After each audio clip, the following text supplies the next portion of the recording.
para sesepuh ini sepuh yang mengikuti haul ketujuh almarhum wal maghfurlah Ustaz Haji Ahmad Masduki Mahfud, dan haul yang keenam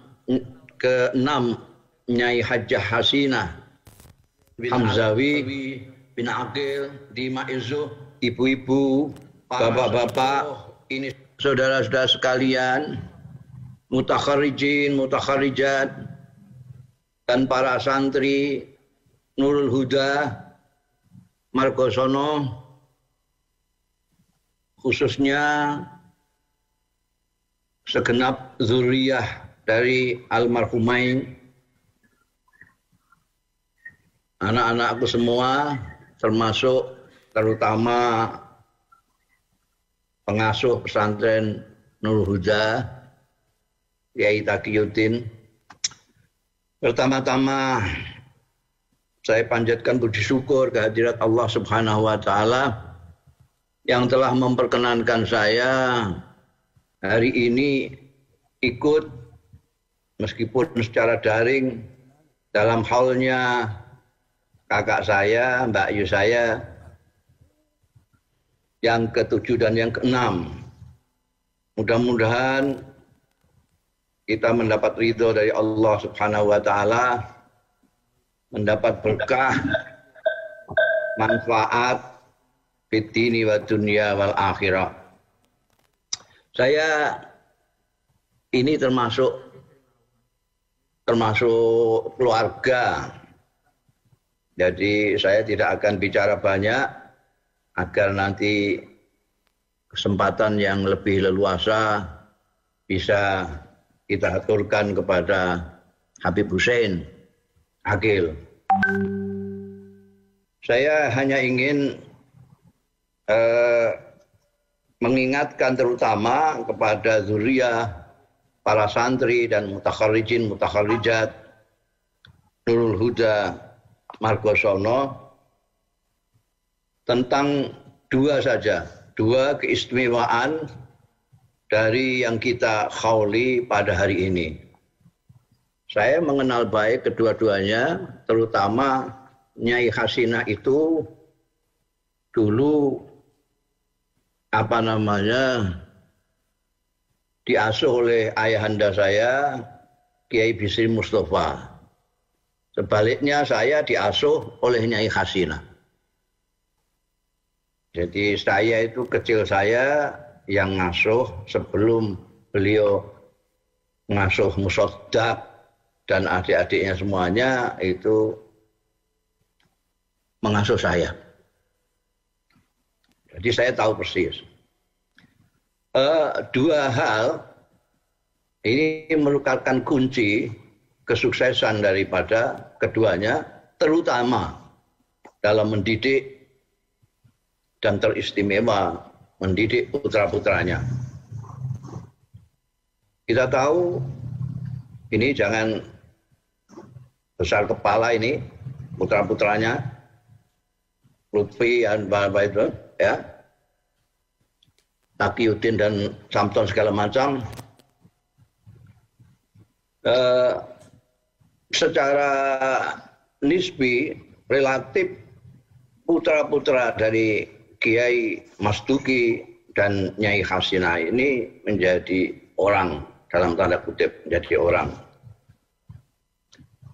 Mereka semua bisa ngaji dan mereka semua sarjana. Rata-rata lah sarjana semua. Ini kalau tidak karena dua itu saya kira sulit. Apa dua itu? Yang pertama adalah kasih sayang. Kiai Masduki dan terutama Nyai Hasinah itu mempunyai kasih sayang yang luar biasa kepada anak-anak kandungnya dan anak-anak didiknya, kepada keponakan-keponakannya, pada adik-adiknya, itu kelihatan sekali kasih sayangnya. Jadi sejak kecil saya sudah merasakan betapa beliau itu sangat sayang, sangat peduli dengan orang-orang yang ada di bawahnya. Yang kedua, samping kasih sayang adalah disiplin. Kak Duki, begitu saya memanggil Kiai Mas Duki, itu disiplin sekali terhadap anak-anaknya. Tapi karena dilambari oleh kasih sayang, maka disiplin itu tidak menjadi kaku. Nah, ini seni yang harus dipelajari oleh anak-anak didiknya, terutama anak-anak kandungnya. Bagaimana bisa menyayangi dengan tetap disiplin atau disiplin dengan tetap mengasihi sayangi. Seringkali orang yang kepengen disiplin lalu kehilangan sentuhan kasih sayang itu. Ada yang orang itu menyatakan kasih sayangnya meninggalkan disiplin. Disiplin itu dalam arti yang wajib harus dianggap wajib, yang sunnah harus dianggap sunnah, yang larangan dianggap larangan, yang baik ditetapkan dengan pas. Jadi kadang-kadang orang yang menyayangi seseorang, misalnya anaknya atau anak didiknya, kadang-kadang tidak mempertimbangkan ini. Pokoknya bagaimana menyenangkan yang disayangi itu saja. Apakah yang disenangi oleh kesayangannya itu keliru atau benar, diikuti. Ini kasih sayang yang tidak berdisiplin. Ada yang berdisiplin tapi tanpa kasih sayang. Akhirnya apa? Akhirnya orang-orang yang ada di bawahnya, anaknya, anak didiknya ini merasa dikejami oleh. Padahal maksudnya tentu baik. Maksudnya tentu baik. Kita lihat saja misalnya, semuanya yang kita lakukan, termasuk yang dilakukan oleh Kiai Mas Duki, Allah Yarham, dan Nyai Hasinah, Allah Yarham, adalah mengikuti jejak Rasulullah Shallallahu Alaihi Wasallam, pemimpin agung kita. Al khairu kulluh fittibair Rasul Shallallahu Alaihi Wasallam. Dan tentu saja kita tidak bisa persis atau mendekati saja, mungkin sulit mendekati perilaku Rasulullah Shallallahu Alaihi Wasallam. Tapi sedikit banyak kita berusaha, misalnya dari kasih sayangnya ini. Kasih sayangnya ini setiap orang mestinya bisa lah, kalau mempunyai hati dan sanubari. Para kiai, para ustadz terutama, ini sangat penting saat ini. Kita tahu bahwa Kanjeng Nabi Muhammad Shallallahu Alaihi Wasallam itu beramar ma'ruf nahi mungkar pun itu harus dipahami dengan landasan kasih sayang. Bahkan saya sering mengatakan bahwa amar ma'ruf nahi mungkar itu sebenarnya adalah manifestasi dari kasih sayang. Orang tidak akan beramal ma'ruf, bernahi mungkar terhadap sesama kalau dia tidak menyayangi sesama itu. Tapi akhir-akhir ini lalu amal ma'ruf nahi mungkar tidak lagi berlandaskan kasih sayang, tapi banyak yang berlandaskan kebencian. Dan itu salah memahami perilaku Rasulullah Shallallahu Alaihi Wasallam. Mestinya, dan ini harus dimulai dari pemimpin-pemimpin, para kiai, para ustadz, memulai mencontohkan sedikit banyak, khusus bisa banyak,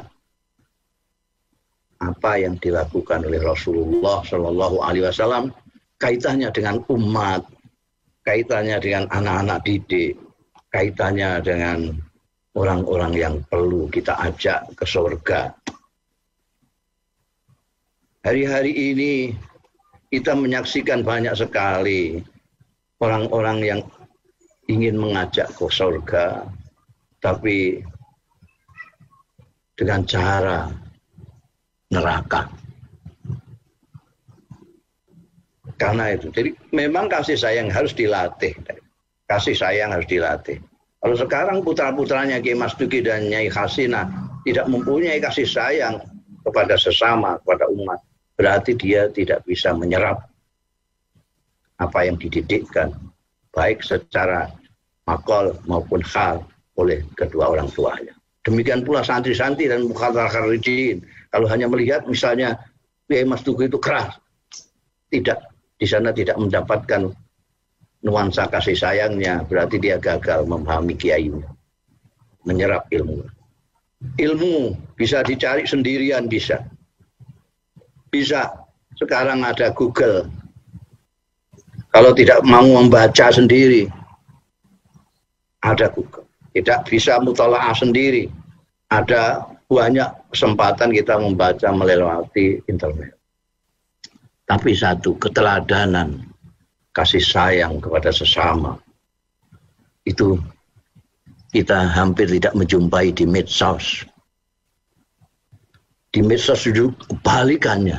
Mereka mengatasnamakan Nabi Muhammad Sallallahu Alaihi Wasallam, tapi dengan perilaku yang bertentangan sama sekali dengan Rasulullah Sallallahu Alaihi Wasallam.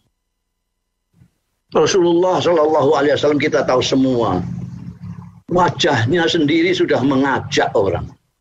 Kecuali orang yang tidak mendapat hidayahnya, tidak mendapat hidayah Allah Subhanahu wa Ta'ala, yang tidak terajak oleh kehadiran wajah pribadinya Rasulullah.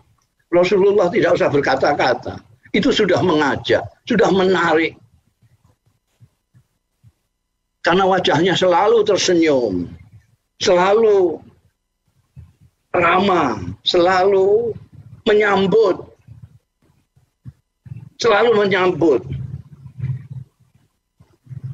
Orang yang kalau normal dan mendapat hidayah Allah Subhanahu wa Ta'ala, melihat Kanjeng Rasul Sallallahu Alaihi Wasallam saja, pasti dia tertarik. Apalagi kalau beliau berbicara, bersabda, bicaranya lembut, tidak pernah menyinggung orang, tidak pernah mencaci, tidak pernah menghina. Kenapa?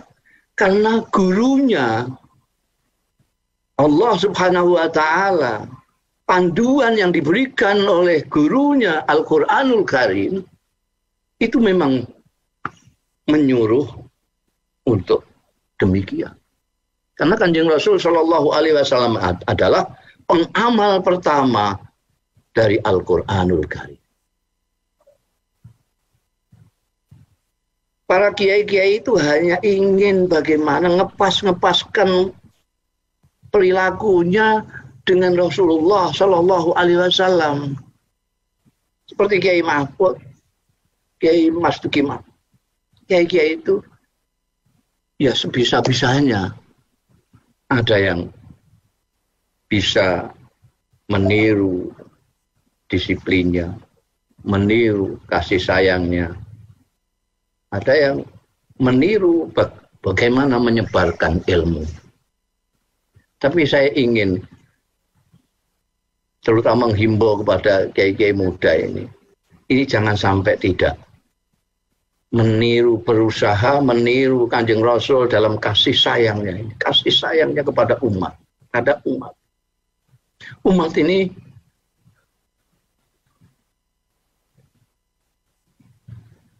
betul-betul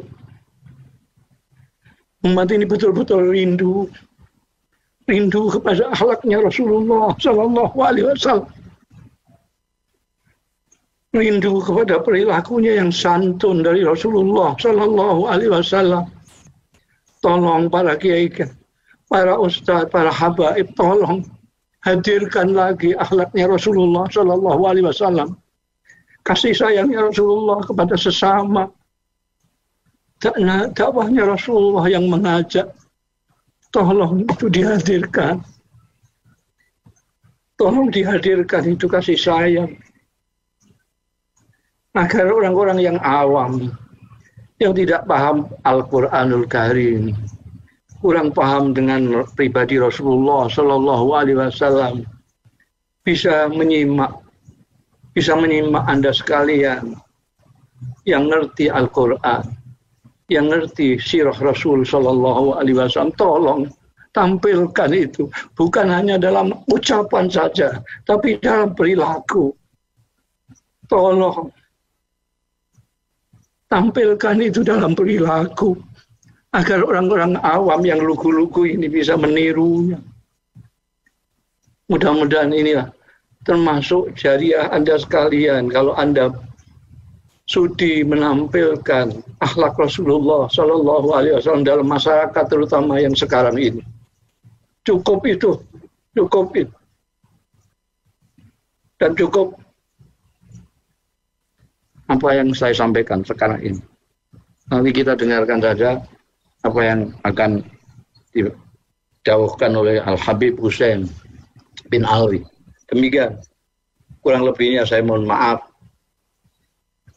Wallahu yuwaffiquna ila ma fi khairul Islam wal muslimin. Khairun nahdlatil ulama wan nahdiyin. Wa khairu Indonesia wa Indonesia. Wa astaghfirullahal azim li wa lakum.